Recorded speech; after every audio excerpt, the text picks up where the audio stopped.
so far we've seen some good films, and they all have something in common, and I keep harping on this. They're nice and crisp.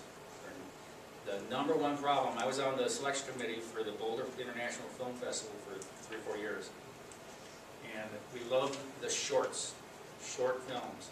The number one problem with most of them, they're too long.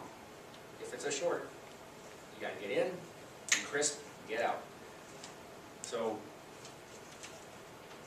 you know, share it, get a cut, and then share it with someone you trust to get some feedback. And you might realize you cut something you shouldn't. So, it's a balancing act.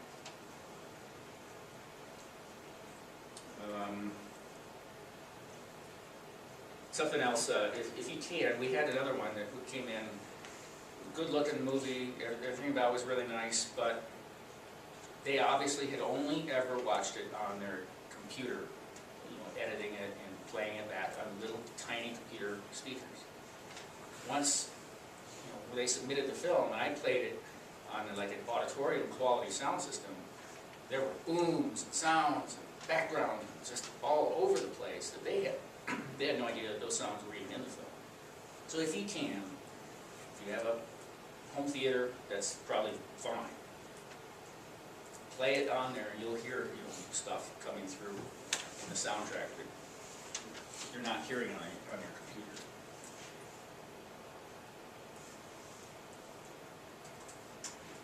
Let's watch another one.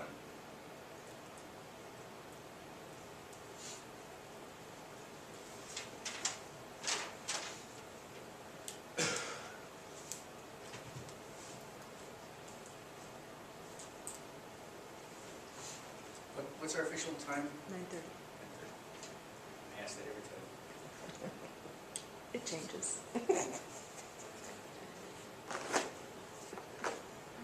Well, okay, so let me just show you something. It's actually an ad.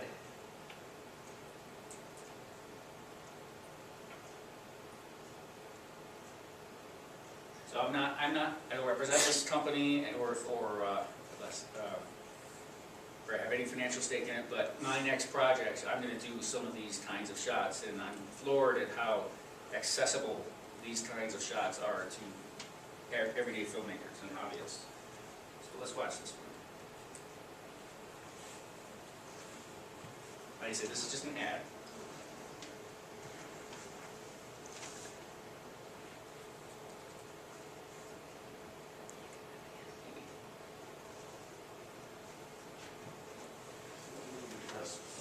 Did I fail to push the key button?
So what intrigues me about that is, I wouldn't film my whole project in it, but boy, to open or close with that shot, you know, circling around or something. How cinematic would that be? And it's a wow factor. The Lily camera is I think it's a Kickstarter campaign for $800. That has the GoPro quality camera built into it. You might have plenty of people in the school here. You might, I don't know if there's a bulletin board or something. It's, hey, looking for someone with a drone to shoot a film. Someone might step right up, and they paid $1,000 or more for their camera. They want to use it on your film to help them justify buying that dang camera, that drone. So don't be afraid to put out the word that you're looking for something like that. And it just adds I think we're going to start seeing those shots all over the place, so much so we're probably going to get sick of them pretty soon. But right now, that's a wow thing. And to get that kind of shot before drones meant huge cranes and helicopters and over-the-top budget-busting machinations to get that. And here it is right there. The key is, if you're going to have that drone shot following your actors, have the actors recording sound on a phone or something. The sound needs to be with them. The little gizmo that the Lily has, I don't know what quality sound is, but your phone probably has better quality sound. So the drone could be way up in the sky and following, but you're listening to great dialogue because it's in their pocket. Just a fun little thing. So Don, can I just ask? Sure. Who would need access to cameras? Is Mr. Asmus, if you're in Mr. Asmus' class, you can use his cameras? Yeah. So last year we had 2 people that would loan you high quality cameras if you needed them. One was in Longmont and one was in Boulder. So I don't know if you have your own cameras or you would need that to borrow cameras. Does anyone maybe need to borrow a camera? I know the guy who did Snow Day, at least Anders told me at the beginning, he was borrowing the camera. I don't know what in the end he ended up doing, but initially we were talking about him loaning a camera. But we will have that too if you need to do that. We'll get you that information. There are, I'm pretty impressed with the quality you can get from the new iPhones too. The newest iPhone has 4K video. You could, if you wanted to splurge, if you had some money or your parents do, you want to ask for an early Christmas present, there are lens adapters you can put on an iPhone or an Android phone that will add a very cinematic look to those, and built-in image stabilization. I brought this. Plans are online to, this is a camera stabilizer, and it just has a counterweight, so you fix your camera here, and it gives you, when you move with this, it's just so much smoother, and you can do a lot of different things, and you can get a high shot and then pan down with it. And if you guys want, I can raffle this to you guys. Anyone interested in a camera stabilizer? It's free.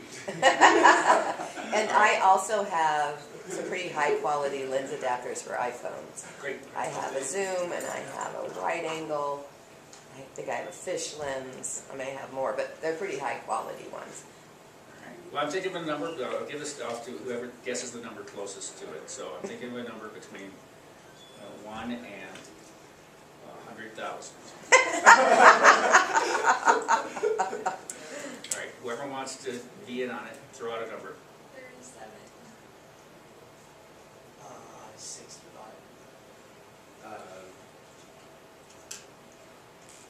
46,000.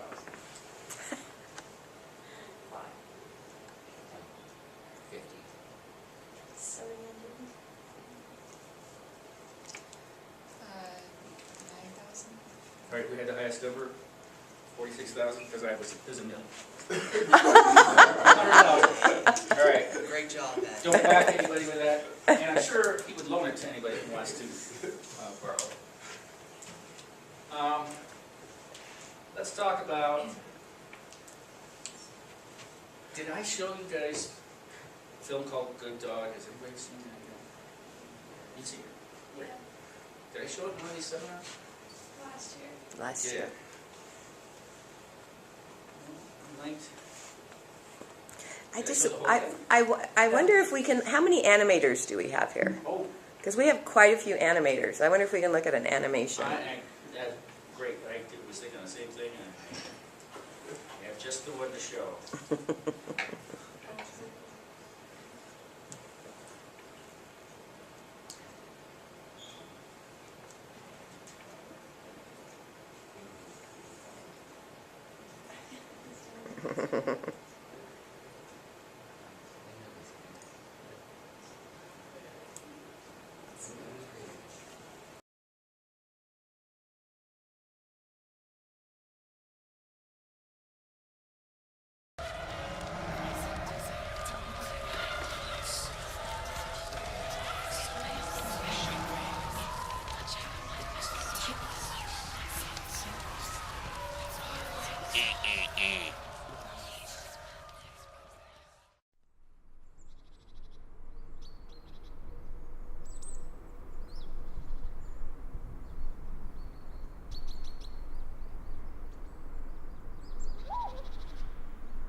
Ice cream.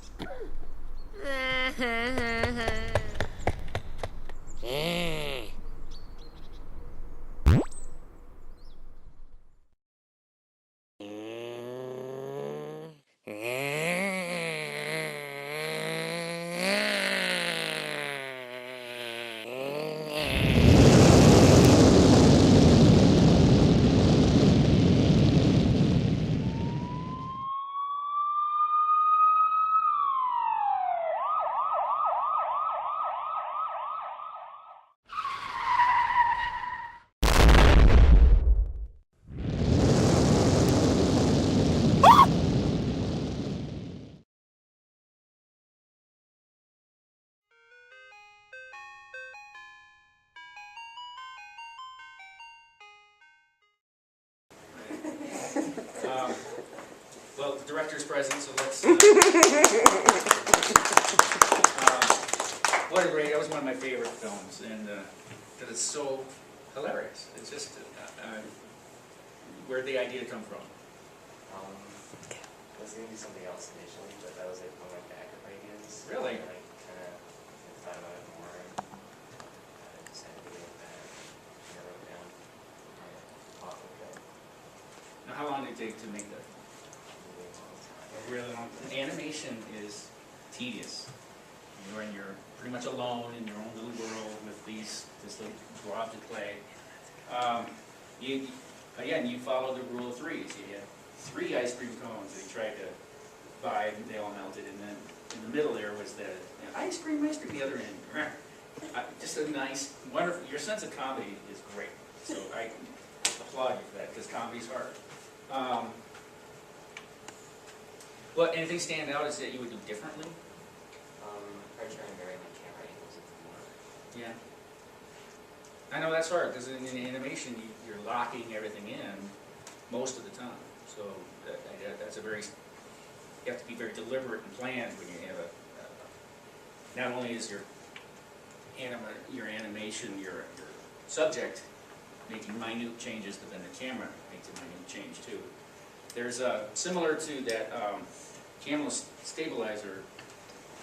Just Google camera slider, and there's plans with parts from Home Depot to get a slider so that you lock your camera on a rig, maybe on some tripods, and you can even get it motorized so that it just moves super slow or super fast, but nice and smooth at a set pace, and it'll move down this rail, and you get a really nice cinematic shot, and that works really well in animation too. Are you going to do an animated one this time, or Yeah. clay again, or? No, right now with play, I'll try and do something else.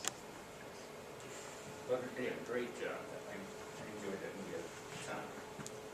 And I like how over the credits you still had sound effects going, just really paying off the joke.